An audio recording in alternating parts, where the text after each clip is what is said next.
Hello, my friend. Come, sit with me for a moment. I want to tell you about a photograph. It is 19 years old. In it, a young man is kneeling beside a plastic bathtub in a locker room. He looks nervous, almost shy. In his hands, wet and soapy, is a 5-month-old baby. The young man is 20 years old. He has not yet won a World Cup. But that baby has a name. And 19 years later, that baby will stand across a football pitch from him, in a World Cup final. This is the story of Lionel Messi's last World Cup. In the autumn of 2007, a Catalan newspaper and a children's charity organized something simple. A calendar. Families from a neighborhood outside Barcelona entered a raffle. The prize was a photograph with a Barcelona player. The photographer remembers the young player was awkward at first. Quiet. Unsure what to do with a crying baby. But slowly he relaxed.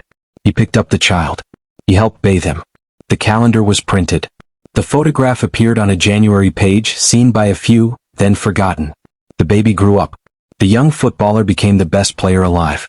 Neither thought of that afternoon again. Until 2024, when a name in world football began rising fast. Then his father posted the old photograph. The beginning of two legends. Now let us come to the summer of 2026. Lionel Messi is 39 years old, standing on the field for his 6th World Cup. His journey has carried a nation's hope. A runners-up medal in 2014, a heartbreak in 2018, and finally in 2022 the trophy. Now for years later he is back. Older. Slower perhaps. But not finished. Argentina's opening match was against Algeria. In the 4th minute he thought he had scored, but the goal was disallowed. He did not let it stop him. A rebound fell to him. He scored. Then again. Then a 3rd time, curling a shot into the corner. A hat-trick. The oldest player in history to score a hat-trick at a World Cup. He was just getting started. 3 games later, against Austria, something remarkable happened. He missed a penalty. Most players carry a miss like a weight. He did not. Minutes later, a teammate's clever dummy opened a gap. He smashed the ball home.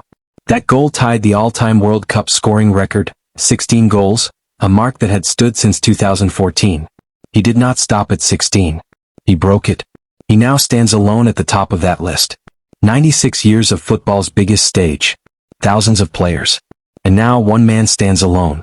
But records were never really what this tournament was about for him. The knockout rounds are unforgiving. Against Cape Verde, Argentina needed extra time to survive, winning 3-2. Messi opened the scoring, chipping the ball calmly over the goalkeeper. Then came Egypt. Argentina fell 2 goals behind, deep into the second half. He had already missed a penalty. The weight on him was enormous. In the 79th minute, he set up a teammate to pull 1 goal back. 4 minutes later, he leveled the score himself. When the final whistle blew, he broke down. Real tears in front of the cameras. "We didn't want today to be the end," he said. "We didn't want to go home." Argentina beat Switzerland to set up a semi-final against England, who hadn't reached a final since 1966. England took the lead in the second half. For a long stretch, it looked like their 60-year wait might end. Then Argentina equalized. And in the very last moments of the match, they scored the winner. The winner came from a cross by Messi himself. Argentina 2. England 1. The defending champions were through to the final. And waiting for them there was a familiar name in an unfamiliar context. Lamine Yamal.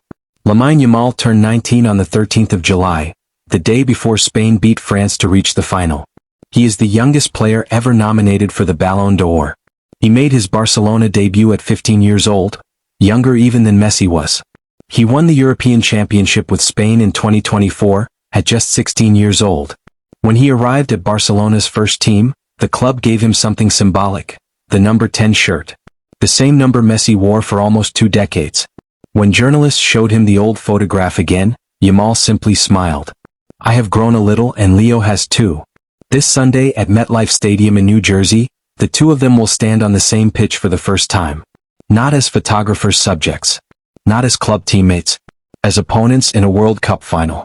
The first meeting between 2 Spanish-speaking nations in a World Cup final since 1930. Messi has called Yamal the player he would choose to carry football's next generation forward. "If I have to choose one," Messi said, "because of his age, what he's done so far, and the future he can have, it's Lamine." That bathtub in the locker room only had room for one person to hold the other. On Sunday, the biggest stage in football will have room for both of them, but only one will walk away with the trophy. For Messi, this is his third World Cup final. He lost the first to Germany in 2014. He won the second against France in 2022 on penalties. Now comes the third, and by his own admission he does not know if it will be his last. Unlike his old rival who confirmed his retirement, Messi has stayed quiet on his future.